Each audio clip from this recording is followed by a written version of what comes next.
Hai guys, video kali ini dibuat pada tanggal 24 Januari 2023, which is hari ketiga Imlek.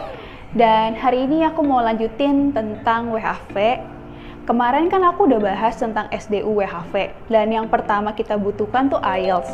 Nah, aku di sini mau kasih tau kalian gimana caranya aku bisa mendapatkan skor di atas 4.5.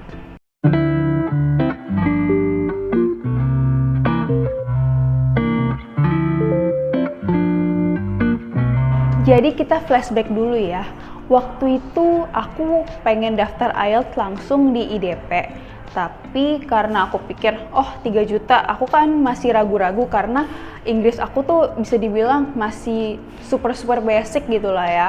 Aku tuh udah lama banget sebenarnya ngincer beasiswa di luar negeri.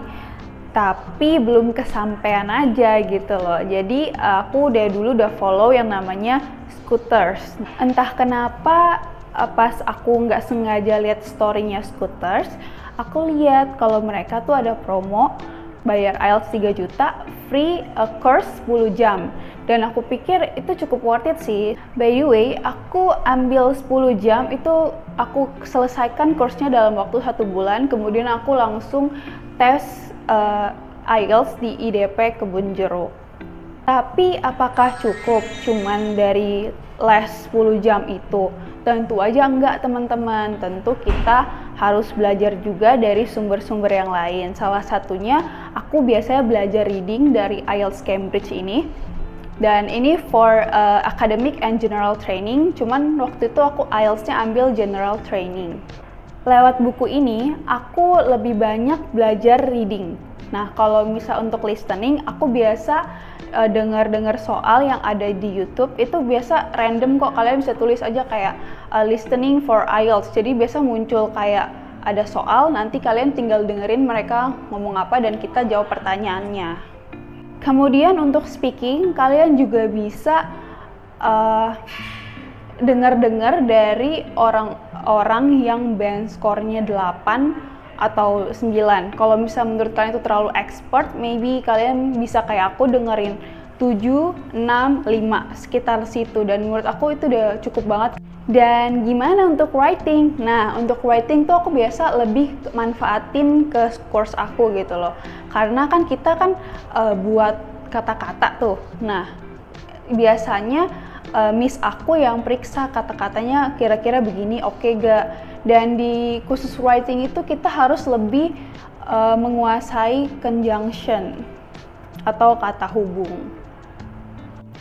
Aku juga ada sedikit rekomendasi YouTube yang mungkin kalian bisa tonton untuk belajar grammar atau idioms atau conjunction. Kalian bisa cek di IELTS list, atau kalian juga bisa cek di E2 IELTS. Atau kalau misalkan kalian mau yang mudah dipahami dan kayak sekedar basic aja English, like grammar gitu, kalian bisa cek di Ben Pinter atau di Naila Farahana. Dan menurut aku dua YouTuber itu yang terakhir aku sebut, itu penjelasannya cukup mudah dimengerti untuk bahasa Inggris. Jadi gambaran singkatnya, kalau kalian mau belajar reading, kalian bisa baca dari sini.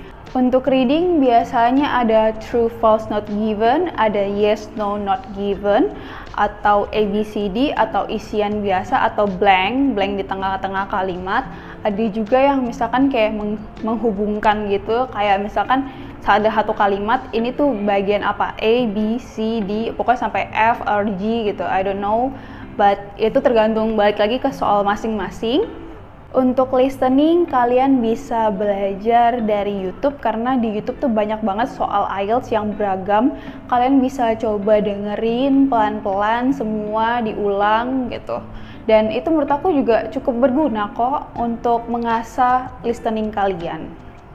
Sama dengan reading, listening juga ada 4 section. Nah, yang isinya itu bisa blank, maksudnya fill in the blank, atau mungkin ABCD, kalian juga harus sambungin kayak di reading. Ada juga yang ABC, ada juga yang choosing. Jadi kayak misalkan ada ABCD gitu kan, nanti kan kalian listening tuh dengerin mereka ngomong apa kan. Nanti dia disuruh dari ABCD tersebut kalian pilih 2 yang mana yang tepat sama yang tadi diucapin sama si speakers. Untuk speaking, kalian bisa dengerin dari orang-orang yang band score-nya 5, 6, 7. Kalau misalnya untuk aku ya basic. Selain itu, jangan cuma dengerin aja guys. Kalian juga harus praktekin. Karena waktu itu aku ada miss alias ada mentor. Jadi waktu itu aku conversation sedikit sama miss aku.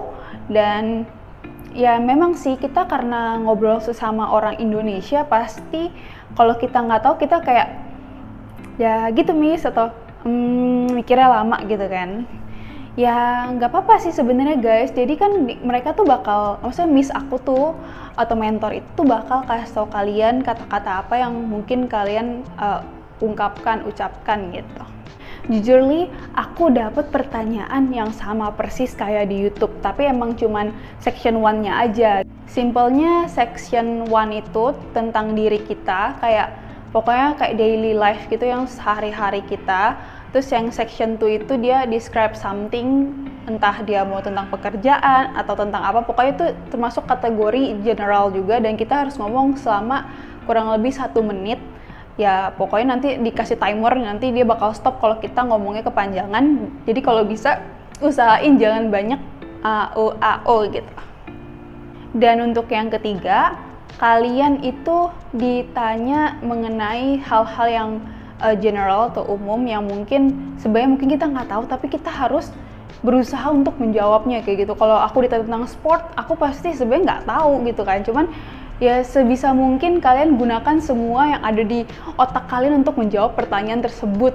Dan untuk writing, aku sendiri karena ada miss aku, jadi aku lebih banyak belajar kata hubung.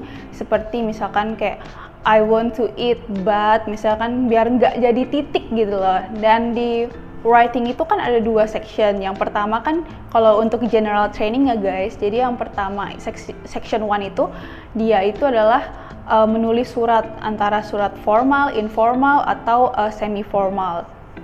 Nah, kalau tulis surat tuh maksimal 150 kata.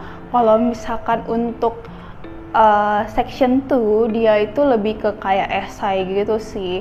Kayak ada opening, isi, sama ending. Dan itu maksimal 250 kata, dan tentang pertanyaannya tuh emang agak beda-beda gitu ya.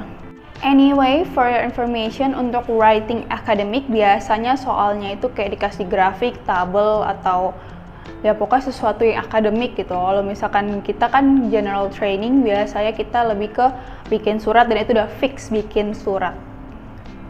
Dan waktu itu aku inget banget, aku ketemu 3 orang teman di sana yang ternyata 2 orangnya itu dia apply IELTS for academic. Jadi mereka tuh mau studi di luar negeri, dan kalau aku sama 1 orang lagi, dia itu juga mau ikut WHV kayak aku, dan dia udah pergi sekarang karena dia kemarin udah apply sekitar bulan apa ya? Agustus gitu kalau nggak salah, udah terbang ke sana. Tentunya sebelum tes kalian juga harus berdoa juga, semoga kalian berhasil, semoga mendapatkan hasil yang terbaik. So that's all that I want to say. Maybe if you have any question, please ask me on comment. So thank you.